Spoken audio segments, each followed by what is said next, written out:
Good morning, everyone. Today is day 30 of year 2023, and it's time to revisit all the topics. It's time to measure your learnings. Okay, so give yourself time, today's time, and do take a break tomorrow. Okay, that is 31st, and do grill yourself little harder. Okay, I do have this write up. Let me quickly read it for you first, and then I'll speak to you in detail as well. Okay, so these are the things that you have to do today, okay, on day 30. Grill hard, revisit all the topics. Do follow my cursor, please. Write down what you have learnt. Simply means measure your learnings so you feel motivated. Read aloud each topic. Be attentive while reading. Look at the sentence structure, words, and pronunciation used in the sentences. Okay, the next one is keep your tongue tight while reading. Okay, this will help you to pick up the right pronunciation. Next is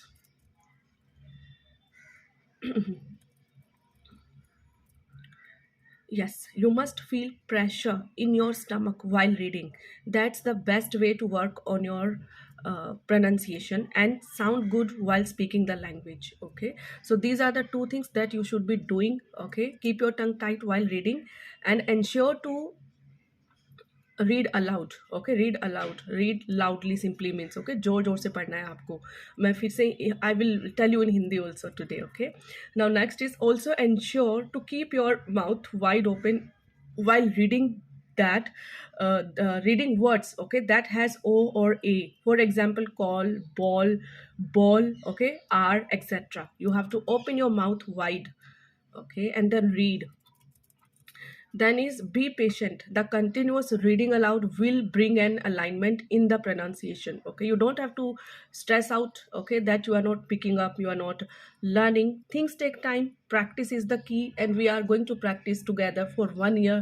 So don't worry, give yourself good time, but keep reading, keep writing, keep listening to English. Okay, these are the things that are gonna help you and change you in your language.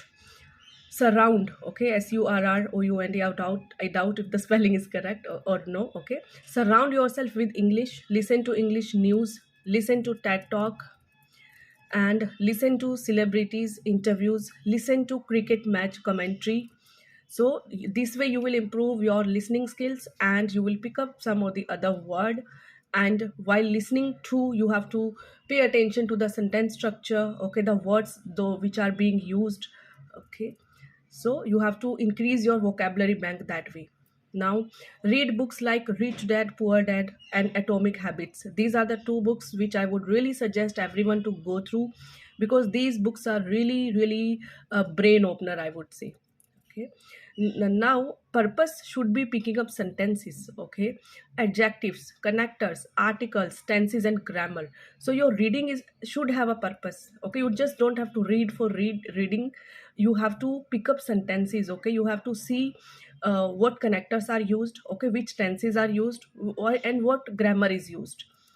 Okay, next is, if done with one reading, reread the books or the same article of any newspaper that you read just now. Okay, if you are done with one reading, reread. Okay, if you reread, believe me, trust me, you will learn much more by rereading. Okay, it will help you to pick up more, and it's the truth. Okay, if parents want their little ones to be best at the language, just sit along while they read. Okay, you must be keen to help them out.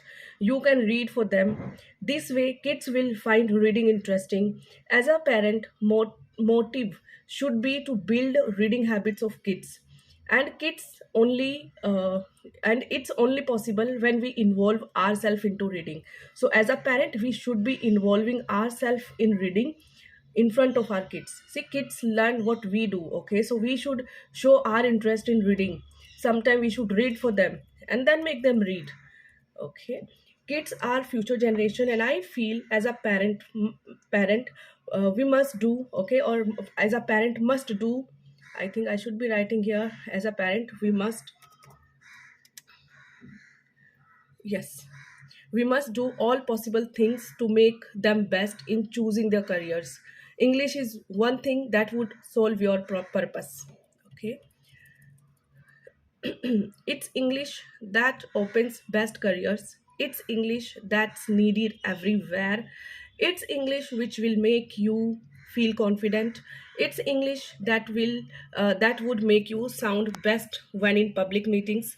It's English that enhances your personalities. It's English that makes kids best at other subjects also. Fact is, any learning is always going to pay you in many ways. So I believe you should stick to learning. Today is day 30. Do revise, do revisit all the topics. Now simply tell me, let me tell you all this in Hindi, okay? So everyone picks up what I am saying. Allow me a second. I'm scrolling up. Okay. So grill hard मतलब पूरा आपको अच्छे से पढ़ना है, सारे topic, revisit all the topics, okay, सारे topics आपको रिवाइज करने हैं. Write down what you have learned, okay, major your learnings. आपको सारा ये ध्यान रखना है कि आपने क्या क्या सीखा 30 दिनों में. आपने जो भी प्रैक्टिस की है डे 1 से डे 30 है आज, जो जो रिवाइज किया है अभी तक, आपको अपनी लर्निंग को मेजर करना है कि आपने क्या सीखा है अभी तक. वो इसलिए ज़रूरी है ताकि आप मोटिवेशन फील करो, और पॉजिटिविटी बहुत ज़रूरी है आपको कुछ भी अगर सीखना है तो. ओके.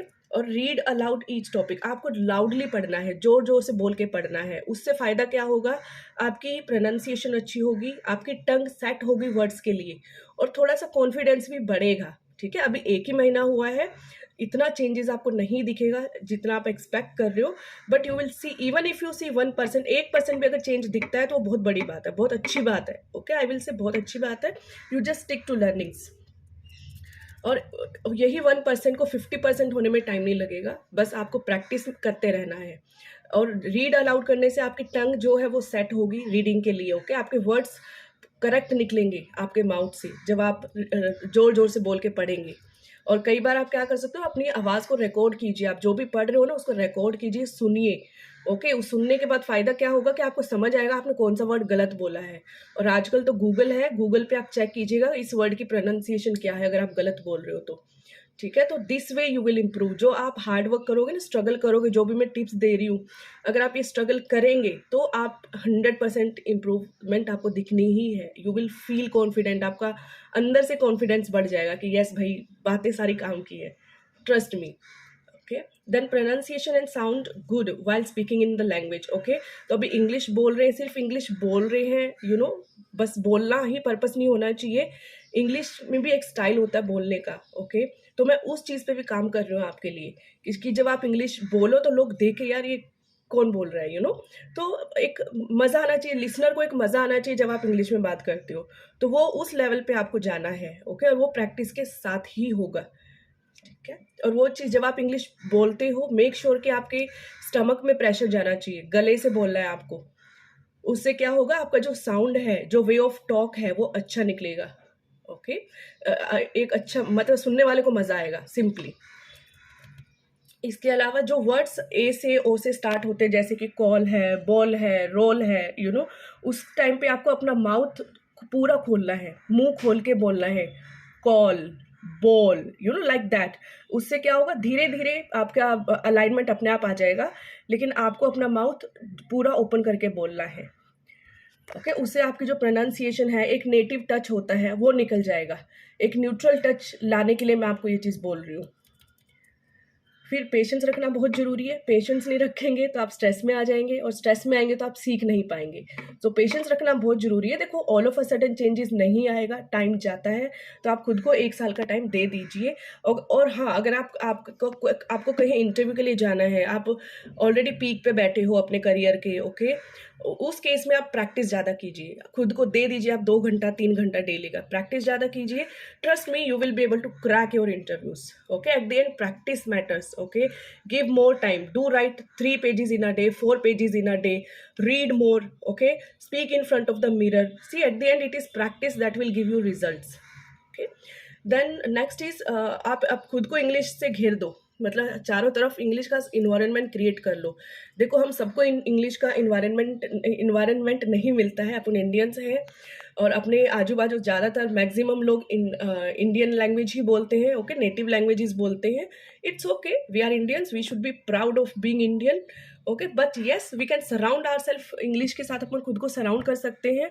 आपको इंग्लिश में ही सुनना है, कुछ भी सुन रहे हो आप, जो आपकी फेवरेट चीज़ आप वही सुनिए, बस उसको इंग्लिश में सुनना शुरू कर दीजिए आप. इसके अलावा इंग्लिश में ही बात करने की कोशिश करनी है आपको, इंग्लिश में सोचना है आपको, और इंग्लिश ही लिखनी है आपको. घर में अगर छोटे बच्चे हैं आपके, तो आप कोशिश कीजिए कि आप इंग्लिश में बात करो उनके साथ, तो उससे आपका भी बेनिफिट होगा और बच्चे का भी बेनिफिट होगा. और इंग्लिश के अगर पूरे सेंटेंस आपको बोलने नहीं आ रहे हैं, इट्स ओके, इट्स ओके. कम से कम आप छोटे छोटे वर्ड जो होते हैं वो इंग्लिश में बोलिए. जो फ्रेजेस होते हैं, मे आई कम, शैल आई गो, शैल वी गो, इनको फ्रेजेस बोलते हैं. आप ये इंग्लिश में बोलना शुरू कर दीजिए. ओके, और अगर आपको चाहिए कि मैं फ्रेजेस के लिए एक लेसन लूँ, आपका चैप्टर लूँ, तो आप मुझे प्लीज़ कमेंट में डालिए, तो मैं एक फ्रेजेस के ऊपर ही वीडियोस बना दूंगी, 5-6 वीडियोस. लेकिन आपका रिक्वेस्ट आएगा वो मैं तभी करूँगी, नहीं तो मैं सिखाते जा रही हूँ मैं वही सिखाऊंगी मेरे तरीके से. लेकिन अगर आप चाहेंगे कि मेरे को आपको फ्रेजेस सीखने हैं, कौन से फ्रेजेस डेली बेसिस पे यूज़ होना चाहिए, you can DM me, you can मेरे मोबाइल पे मैसेज कीजिए आप, या फिर आप मुझे कमेंट सेक्शन में डाल दीजिएगा यूट्यूब चैनल पे ही. And I will definitely make videos, okay, of phrases. I will cover up maximum phrases that we use. जो घरों में अपने को phrases use करने हैं बच्चों के साथ, बड़ों के साथ, वो सब मैं कवर करूँगी. इसके अलावा इंग्लिश न्यूज़ देखिए, इंग्लिश न्यूज़पेपर पढ़िए आप, टैट टॉक लोगों के, सेलिब्रिटीज़ के इंटरव्यूज़ देखिए आप इंग्लिश में. ओके, जितना इंग्लिश से सराउंड करेंगे आप खुद को, उतना आपके लिए अच्छा है. इसके अलावा न्यूज़पेपर हो गया है, यस. और हाँ, जो बच्चे हैं, देखो सीरियसली फ्यूचर जनरेशन है हमारी इंडिया की, ओके. और एज अ पेरेंट हम सब यही सोचते हैं कि हमारे बच्चे बेस्ट करें फ्यूचर में, करियर में, और या फिर अपनी सोसाइटी के लिए बेस्ट करें बच्चे. तो इंग्लिश है एक चीज़ जो दरवाज़ा खोलती है हर चीज़ के लिए. उससे उनकी पर्सनैलिटी अच्छी होती है. अगर बच्चा इंग्लिश में अच्छा है तो वो हर सब्जेक्ट में अच्छा होता है. ये मेरा पर्सनल एक्सपीरियंस है. आज मेरे बच्चे इंग्लिश में अच्छे हैं, नो डाउट, और वो सारे सब्जेक्ट्स में अच्छे हैं. बिकॉज इंग्लिश में वो अच्छे हैं. अच्छे का मतलब क्या है कि उनकी रीडिंग अच्छी है, उनकी स्पेलिंग्स करेक्ट है बच्चों की, और उनकी सेंटेंस मेकिंग करेक्ट है. ये 3 चीज़ें मेरे बच्चों की करेक्ट है. उस वजह से जो दूसरे सब्जेक्ट हैं लाइक EVS है, मैथमेटिक्स है, उसमें भी वो लोग इंग्लिश में ही है सब्जेक्ट, लेकिन वो सही लिख के आते हैं. एग्जाम में लगा लो या क्लासेस में जब वो सब्जेक्ट्स लिख रहे हैं, टीचर लिखा रही है, तो करेक्ट लिखते हैं. तो इंग्लिश अगर अच्छी है बच्चे की, तो दूसरे सब्जेक्ट ऑटोमेटिकली इंप्रूव होते हैं. This is my personal experience that I am sharing with you. Okay, इसके अलावा kids, this is done, this is done. Okay, so at the end English ही ज़रूरी है आज के टाइम में हर चीज़ में. और आज ही नहीं, पहले से इंग्लिश ज़रूरी है. बस ये है कि अभी मुझे एक अपॉर्चुनिटी मिल रही है कि मैं सोसाइटी में अपना कुछ योगदान दे सकूं. Okay, so I am helping you out. Okay, आप अगर फ़ी अफोर्ड नहीं कर सकते हैं, इट्स फाइन. ओके, आप इस चैनल को फॉलो कीजिए. आप बहुत कुछ सीख सकते हो. आप बहुत, I mean, you will pick up the complete language. Practice चाहिए, खुद को 1 साल का टाइम दीजिए, आप पिकअप करेंगे. It's my promise to you. But yes, आपका हार्डवर्क चाहिए, आपकी प्रैक्टिस बहुत इंपॉर्टेंट है. ओके, इसके अलावा this I have said already. Okay, so this is all for today and it's day 30. Okay, analyze आपने कितना किया है, कितना सीखा है. बिकॉज अगर वो नहीं करेंगे, एनालाइज आप नहीं करेंगे कितना सीखा है, तो उससे आपको मोटिवेशन नहीं मिलेगा. ठीक है, ये ब्रेक देना बहुत ज़रूरी है. सारे टॉपिक रिविजिट कीजिए, और कल ब्रेक रहेगा, डे 31 है. I would give you break so that जो नेक्स्ट मंथ होगा उसमें फुल एनर्जी के साथ आप दोबारा से स्टार्ट करें. Okay, so revisit all the topics. Practice is the key. और चैनल अगर आपको पसंद आता है तो लाइक कीजिए, प्लीज़ शेयर कीजिए. जिनको आपको लगता है कि इंग्लिश की ज़रूरत है इंप्रूव करने की, please share the channel. And do right me in the comment box अगर आपके पर्टिकुलर टॉपिक्स हैं जो आप चाहते हैं जिनके ऊपर मैं वीडियोस बनाऊं. आपके कुछ प्रॉब्लम्स हैं बच्चे से रिलेटेड, या फिर आपके खुद से रिलेटेड, इंग्लिश से related. Okay, please comment box में डालिए, मैं खुद सोल्यूशन दूंगी आपको उन चीज़ों का. Thank you so much. I'll see you tomorrow with the next video.